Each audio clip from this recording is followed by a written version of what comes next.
Et si les oiseaux que tu vois voler chaque jour n'étaient pas aussi inoffensifs que tu le crois?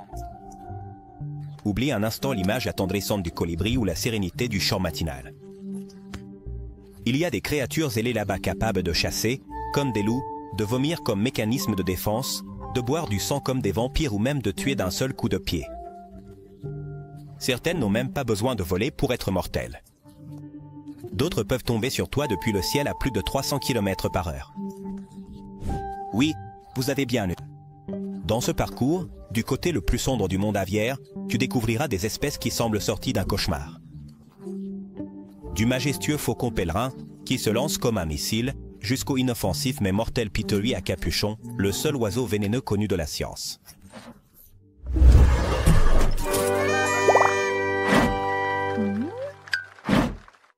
Vautour fauve.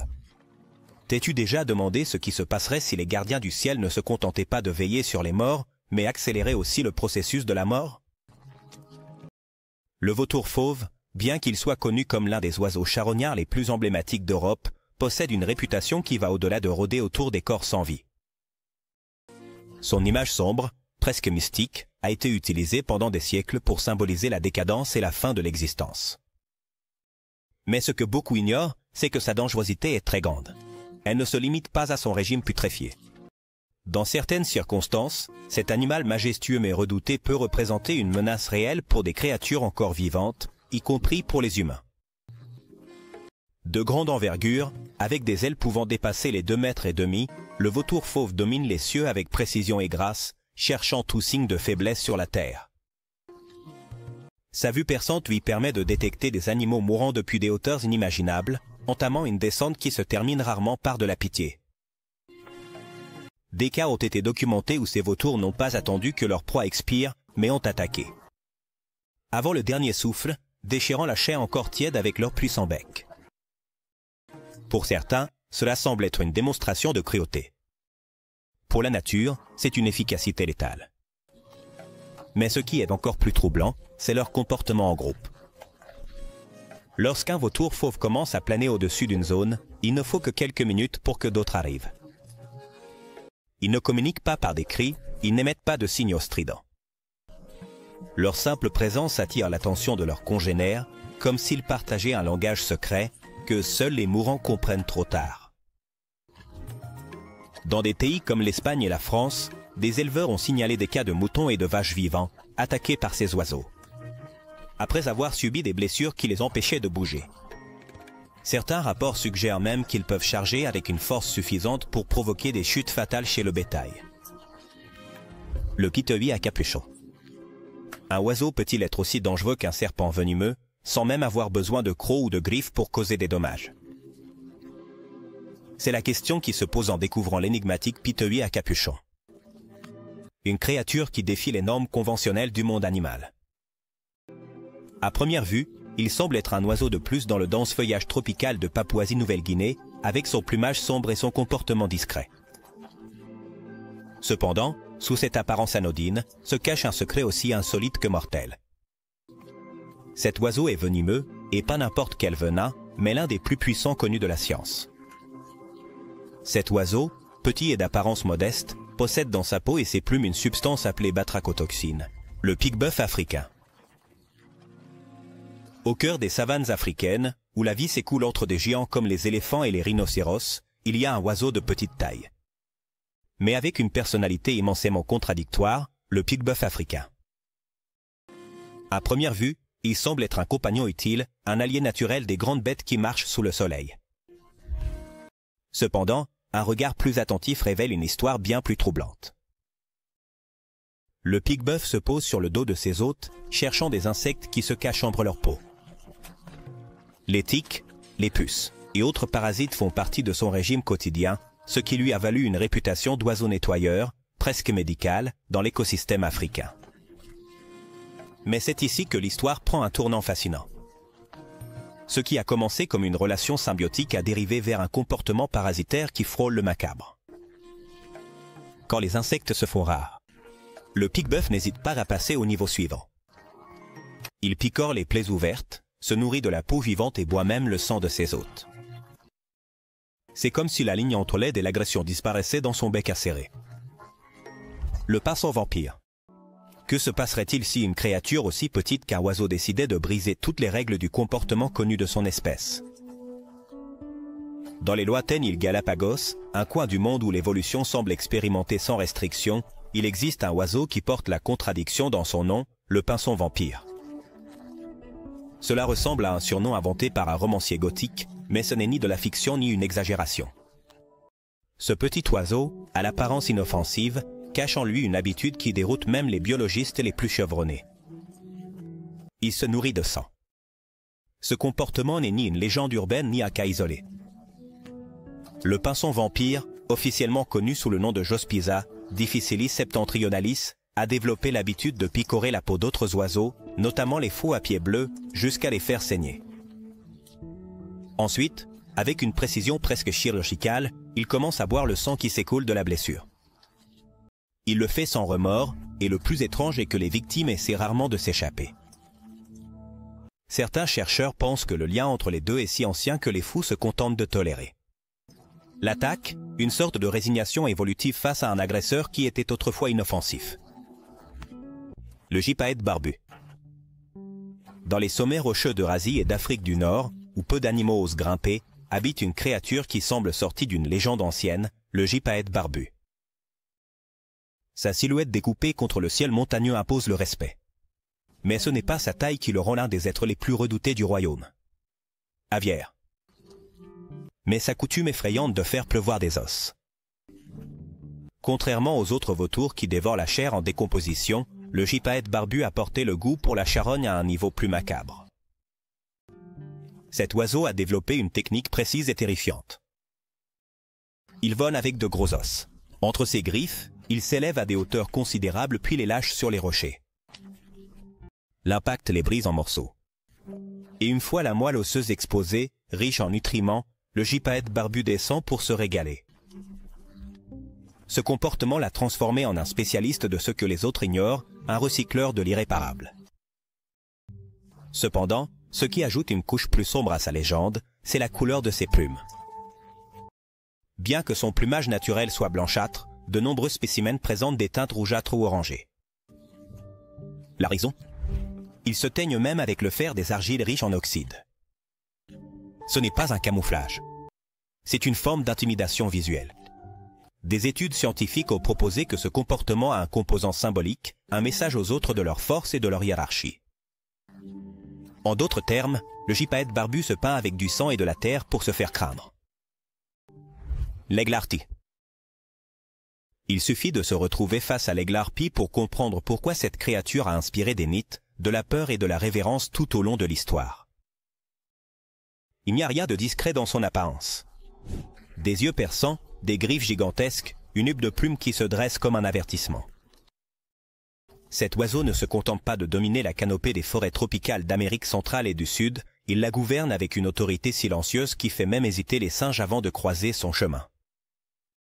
Avec une envergure qui peut dépasser les 2,5 mètres et un poids atteignant les 9 kilos, l'aigle harpie est l'un des plus grands rapaces du monde. Mais ce n'est pas sa taille qui impressionne le plus. Ce sont ses griffes, comparables en longueur à celles d'un ours brun. Chacune peut mesurer plus de 10 cm, capable de percer la chair et de briser les os sans grand effort. Le casoar. Il est facile de penser que les créatures les plus mortelles du règne animal sont équipées de griffes acérées dans les airs ou de dents venimeuses dans l'obscurité.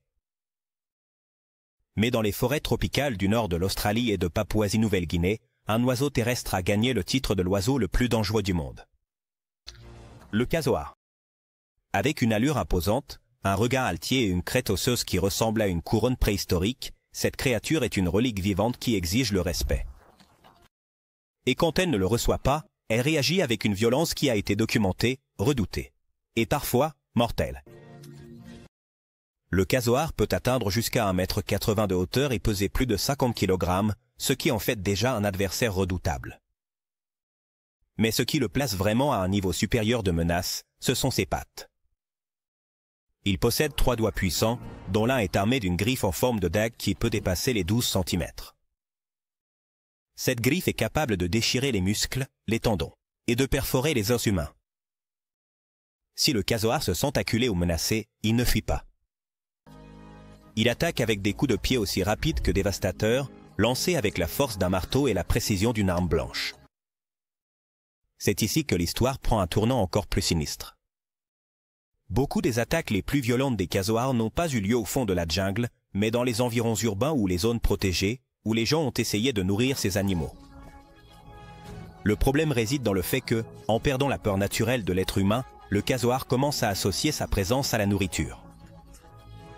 Lorsque celle-ci n'arrive pas, il peut réagir avec une fureur imprévisible. En 2019, dans l'État de Floride, un homme a été attaqué par son propre casoar en captivité.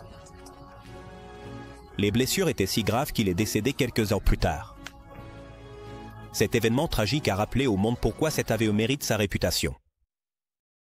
Le bizarre argenté. Et si l'oiseau, qui semble plus commun et ordinaire, était en réalité l'un des plus imprévisibles et agressifs? Le long des côtes de l'Atlantique Nord, des falaises écossaises au port de pêche du Canada, règne une créature dont la réputation ne semble pas être à la hauteur de son véritable caractère. Le bizarre argenté. Son plumage blanc avec des touches de gris, son cri rauque et son habitude de rôder autour des décharges en ont fait une partie du paysage urbain et marin. Cependant, derrière ce profil pittoresque se cache un tempérament brutal et opportuniste qui a laissé plus d'une personne avec des cicatrices, et pas seulement physiques. Cette espèce, connue scientifiquement sous le nom de larue argentatue, a appris à s'adapter comme peu d'oiseaux. Il le fait. Elle ne cherche pas seulement de la nourriture sur les plages et dans les ports, elle est aussi devenue experte pour fouiller dans les déchets humains, guetter les tables de pique-nique et même ouvrir les sacs poubelles avec son bec acéré.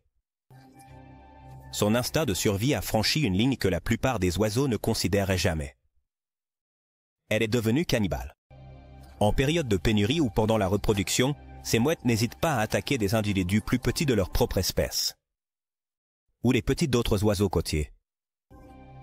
Ce qui semble être un cri innocent peut être le prélude à une attaque féroce. Le cygne tuberculé. Est-il possible que la plus pure des beautés cache l'un des tempéraments les plus violents du règne animal? Le cygne tuberculé, avec son cou courbé et son plumage blanc impeccable, a été pendant des siècles un symbole d'élégance, de romantisme et de paix. Mais ceux qui ont eu l'audace de s'approcher trop près de son territoire savent que cet oiseau peut se transformer, en un clin d'œil, en un véritable tourbillon d'agression. Derrière sa silhouette de carte postale, se cache un instinct territorial féroce et une force physique inattendue. Cette espèce, connue scientifiquement sous le nom de Cygnus olor, se distingue par sa grande taille. Elle peut peser plus de 13 kg et atteindre une envergure allant jusqu'à 2,5 mètres. Quand elle déploie ses ailes, elle impose le respect. Quand il décide d'attaquer, il inspire la peur. Bien que le nom muet fasse référence à son manque relatif de vocalisation par rapport à d'autres cygnes, en pratique, il n'y a rien de silencieux dans son comportement défensif. S'il se sent menacé, il siffle, lève ses ailes et charge avec force contre l'intrus, qu'il s'agisse d'un autre cygne, d'un canard, d'un chien ou d'un être humain. Cela nous amène à une question encore plus révélatrice. Son effet sur l'écosystème. Le cygne muet, bien qu'originaire d'Europe et d'Asie, a été introduit en Amérique du Nord comme ornement pour les étangs et les jardins. Cependant, dans plusieurs États des États-Unis, cet oiseau a été classé comme une espèce invasive. Il consomme de grandes quantités de végétation aquatique quotidiennement, laissant des zones entières stériles pour d'autres espèces. De plus, il déplace ou élimine physiquement les concurrents natifs, comme les canards, les oies. Ce qui a été apporté comme symbole de grâce est devenu, sans le vouloir, un destructeur de l'équilibre écologique. L'émeu, une créature incapable de voler, peut-il devenir un symbole national et, en même temps, un danger inattendu? Dans les vastes et arides étendues de l'intérieur australien, où l'horizon semble infini et le soleil tombe avec un poids insupportable, court une ombre imposante, l'émeu. Cet oiseau, le deuxième plus grand du monde après l'autruche, n'a pas besoin de prendre son envol pour se faire craindre. Avec des pattes musclées, un regard fixe et un instinct défensif. Féroce, il a démontré que l'absence d'ailes utiles ne limite pas sa capacité à dominer son environnement, ni à générer le chaos. L'émeu peut atteindre une vitesse allant jusqu'à 48 km/h, ce qui en fait l'un des oiseaux terrestres les plus rapides. Mais son pouvoir ne réside pas uniquement dans la rapidité. Il possède des pattes si fortes qu'un seul coup peut déséquilibrer, blesser, ou même tuer un adversaire s'il se sent menacé. Et ce n'est pas une exagération. Les griffes sur ses 3 doigts fonctionnent comme des lames naturelles et il n'hésite pas à les utiliser. Lorsqu'un prédateur, un humain ou même un autre émeu, empiète sur son espace. Contrairement à d'autres animaux qui fuient face au danger, l'émeu peut choisir de l'affronter avec un mélange de détermination, de force brute et de vitesse. La pie australienne. Jusqu'où un train à grande vitesse peut-il aller pour protéger ce qu'il considère comme sien? Dans un pays aussi extrême et fascinant que l'Australie, où chaque recoin semble avoir son propre prédateur, il y a un oiseau qui a gagné en notoriété, non pas par sa taille ou sa force, mais par son agressivité territoriale, la pie australienne. Contrairement à ses parentes européennes, qui sont plus enclines au chant et à l'observation passive, cette version océanique s'est taillé une place sur la liste des oiseaux les plus redoutés du monde, et à juste titre. Pendant la saison de nidification, qui s'étend à novembre, ces oiseaux entrent dans un état d'hypervigilance. Peu importe si vous êtes un cycliste, un coureur ou simplement un passant inattentif. Si tu traverses la ligne invisible de son territoire, la pie australienne attaquera. Et elle ne le fera pas qu'une seule fois. Elle vient du ciel, en piqué, visant la tête. Ses griffes s'enfoncent avec précision et souvent la cible est le visage ou les yeux. Dans certains cas, il a été rapporté qu'elles poursuivent leurs victimes sur des dizaines de mètres, lançant des assauts consécutifs jusqu'à ce qu'elles s'éloignent complètement. L'autruche. Qui aurait imaginé que la créature la plus rapide sur 2 pattes pourrait aussi être l'une des plus mortelles? L'autruche, ce géant à plumes du continent africain, a été pendant des siècles un symbole de rareté, de résistance et de vitesse. Elle ne vole pas, mais elle court. Elle ne chante pas, mais elle rugit si elle se sent acculée. Et bien qu'il soit souvent dépeint comme maladroit ou même comique, la vérité est qu'affronter une autruche en colère est une expérience que peu osent répéter. Derrière ses énormes yeux et son long cou, se cache un animal territorial, imprévisible, et capable d'infliger des blessures mortelles d'un seul coup de pied. Avec jusqu'à 2,5 mètres de hauteur et un poids pouvant dépasser les 130 kg, l'autruche n'impressionne pas seulement par sa taille. C'est dans ses pattes. Chacune d'elles ne possède que 2 doigts, dont l'un est doté d'une griffe acérée pouvant atteindre 10 cm. Ses pattes ne sont pas conçues uniquement pour courir, elles sont faites pour tuer. Lorsqu'elle se sent menacée, l'autruche donne des coups de pied frontaux avec une telle force qu'elle peut briser des os humains ou perforer l'abdomen d'un prédateur avec sa griffe. Ce n'est pas une exagération. Des attaques mortelles sur des humains ont été documentées, notamment sur ceux qui ont envahi son territoire, ou se sont approchés pendant la période de reproduction. La buse à queue rousse. Une seule note peut-elle, sonora, définir la terreur dans le ciel? Dans de nombreux films d'action ou de nature, lorsqu'un oiseau de proie apparaît à l'écran, le son que l'on entend n'est pas nécessairement le sien, à moins que ce soit celui de la buse à queue rousse. Cet oiseau, habituel des cieux nord-américains, a été immortalisé comme la voix de tous les rapaces cinématographiques, grâce à son cri puissant, rauque et inimitable. Mais ce que beaucoup ignorent, c'est que cette buse ne domine pas seulement l'air avec son chant, mais aussi avec son agressivité territoriale et sa précision. Mortelle. Avec une envergure pouvant atteindre 1,5 m, la buse à queue rousse n'est pas le plus grand oiseau du continent, mais elle est l'une des plus redoutées par les autres oiseaux et les petits mammifères. Sa méthode de chasse est simple et efficace. Elle se perche sur des poteaux électriques, des branches hautes ou même des panneaux de signalisation. Et de là, elle surveille son environnement avec une vision capable de détecter une proie à plus de 30 mètres de distance. Une fois que la cible est claire, elle plonge en piqué, avec ses serres ouvertes, et l'impact est généralement instantanément mortel. Le grand-duc d'Amérique. Est-il possible que le silence lui-même soit l'une des armes les plus mortelles du monde? Naturel? Dans les forêts profondes d'Amérique du Nord, où la nuit semble avoir sa propre voix, vit un oiseau qui se déplace sans être entendu, qui observe sans ciller et attaque sans pitié. Le grand-duc d'Amérique, également connu sous le nom de hibou grand-duc ou Bubo virginianus, n'a pas besoin d'émettre de son pour inspirer la terreur. Son pouvoir réside précisément dans sa capacité à traquer depuis la pénombre, comme une ombre aux serres acérées. Ce prédateur nocturne se distingue par ses grandes touffes sur la tête, semblables à des cornes, bien qu'elle n'en soit pas, et des yeux perçants, capables de percevoir le moindre mouvement dans l'obscurité. Il peut tourner sa tête jusqu'à 270 degrés, ce qui lui permet de garder une surveillance constante sans bouger le corps. Et lorsqu'il se lance enfin à l'attaque, il le fait avec une précision chirurgicale, fondant sur sa proie avec les griffes ouvertes, écrasant avec une force qui peut dépasser les 300 kg par centimètre carré. Une proie piégée sous ses pattes. Elle aura difficilement une seconde chance. Le pétrel géant. Un acte de défense aussi simple que vomir peut-il devenir l'une des tactiques les plus efficaces du règne animal. Dans les régions les plus hostiles de la planète, où les océans rugissent et les vents coupent comme des lames, il fend le ciel. Une créature qui a perfectionné une stratégie de survie aussi répugnante qu'efficace. Le pétrel géant. Cet oiseau marin, de grande taille et d'aspect robuste, vit à la limite même de la civilisation, nichant dans les îles subantarctiques et parcourant des milliers de kilomètres au-dessus des eaux glacées. Mais au-delà de sa résistance, ce qui la distingue vraiment, c'est sa manière particulière, et répugnante de dissuader toute menace. Un vomi huileux, chétide et corrosif. Le pétrel géant, connu scientifiquement sous le nom de macronecte giganteux, peut atteindre une envergure de plus de 2 mètres, ce qui lui permet de planer pendant des heures sur les courants marins. Il se nourrit de charognes, de poissons et de calamars, mais n'hésite pas à attaquer d'autres oiseaux, y compris les jeunes manchots, qu'il peut tuer et dévorer. Son comportement agressif a été largement documenté, surtout pendant la saison de reproduction, lorsqu'il défend son territoire avec une violence démesurée. Si un intrus s'approche de son nid, le pétrel lance une pluie de vomi, qui non seulement sent insupportable, mais peut aussi graisser les plumes de l'attaquant, le rendant incapable de voler. L'aigle couronné. Et si le véritable roi du ciel africain n'était pas le plus grand, mais le plus impitoyable?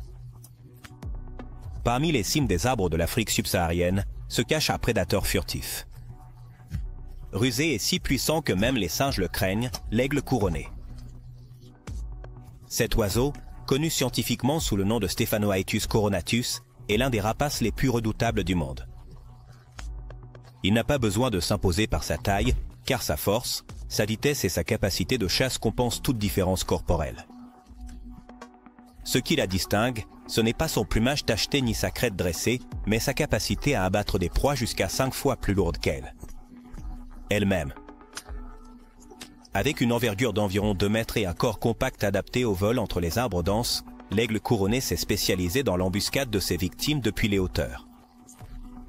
Contrairement à d'autres aigles qui chassent en plein air, celui-ci glisse à travers la jungle comme une ombre vivante, dans un silence absolu, jusqu'à ce qu'il se jette avec des cerfs qui agissent comme des poignards. Son régime alimentaire comprend des antilopes, des jeunes, des chauves-souris géantes, de grands oiseaux et, surtout, des primates. Il a été prouvé que c'est l'un des rares oiseaux au monde à inclure des singes dans son menu habituel. Pour les babouins et les colobes, sa silhouette parmi les branches est un présage de mort. Le harfang des neiges. La créature la plus silencieuse du ciel peut-elle être aussi l'une des plus mortelles? Dans les vastes étendues de la toundra de l'hémisphère nord, où la neige recouvre la terre pendant la majeure partie de l'année. Et le silence semble absolu, une figure blanche glisse presque en se fondant avec le paysage. Le harfang des neiges, également connu sous le nom de chouette des neiges, et par son nom scientifique, Bubos scandiacus, est une merveille de l'évolution. Son plumage blanc immaculé ne le protège pas seulement du froid extrême, mais le transforme en une ombre invisible sur les champs glacés. Et c'est précisément dans cet anonymat que réside son véritable pouvoir. Contrairement à d'autres hiboux qui préfèrent l'épaisseur des forêts, le harfang des neiges habite des régions ouvertes, où ses proies sont exposées à chaque mouvement. Depuis un rocher ou une petite élévation, il observe patiemment pendant des heures, sans émettre le moindre son. Lorsque l'occasion se présente, il se lance avec une vitesse et une précision surprenantes. Son vol est si silencieux que même les oreilles les plus fines ne détectent pas son approche. Il n'y a pas d'avertissement, pas de battement d'aile audible. Seulement la sensation soudaine d'être attrapé par des griffes acérées, capables d'écraser un lemming, un lièvre. Ou même un oiseau de taille similaire. Le hibou barré. Et si le prédateur le plus terrifiant ne se voyait pas venir, ni ne s'entendait arriver? Dans les forêts denses de l'Est et du Sud de l'Amérique du Nord, il y a un oiseau qui semble tout droit sorti d'un roman policier. Le hibou barré, avec ses yeux sombres profonds et son plumage tacheté de rayures, n'a pas besoin d'un cri menaçant pour inspirer le respect. Sa seule présence est suffisante, mais ce qui le rend véritablement une créature digne de précaution n'est pas son apparence, mais sa capacité étonnante à chasser. Dans un silence absolu, ce fantôme ailé se glisse entre les branches avec la précision d'un assassin furtif. Transformant la nuit en son parfait théâtre, son nom scientifique Strix varia suggère déjà quelque chose d'inhabituel, contrairement à d'autres hiboux.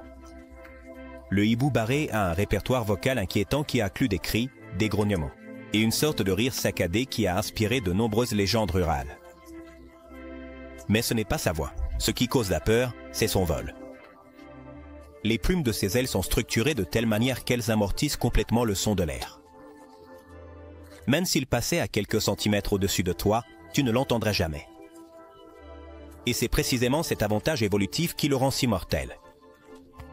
Ses proies n'ont jamais le temps de réagir. Le faucon de Harris. Un groupe d'oiseaux peut-il agir comme une meute de loups? La réponse est oui, et elle se trouve dans le comportement surprenant du faucon de Harris. Ce prédateur élégant. Originaire du sud-ouest des États-Unis et d'Amérique latine, il défie la norme du chasseur solitaire. Contrairement à la plupart des rapaces, qui chassent seuls, le faucon de Harris a évolué pour attaquer en groupe. C'est un exemple vivant de stratégie collective, d'intelligence coopérative et de précision synchronisée. Voir plusieurs de ces faucons se coordonner pour encercler une proie, c'est assister à une danse mortelle dans le ciel. Le faucon pèlerin. Et si le prédateur le plus mortel n'était ni le plus grand, ni le plus fort, mais simplement le plus rapide? Dans le vaste ciel qui couvre les villes, les montagnes, les falaises et les déserts, il y a une ombre qui tombe comme un éclair sur ses proies. Cette ombre porte le nom de faucon pèlerin. Cet oiseau, admiré par des cultures du monde entier depuis l'Antiquité, incarne la perfection de la vitesse et de la précision. Il n'y a aucune créature sur la planète qui se déplace plus rapidement que lui. Lorsqu'il plonge en piqué, il peut dépasser les 320 km/h, brisant littéralement la barrière du vent.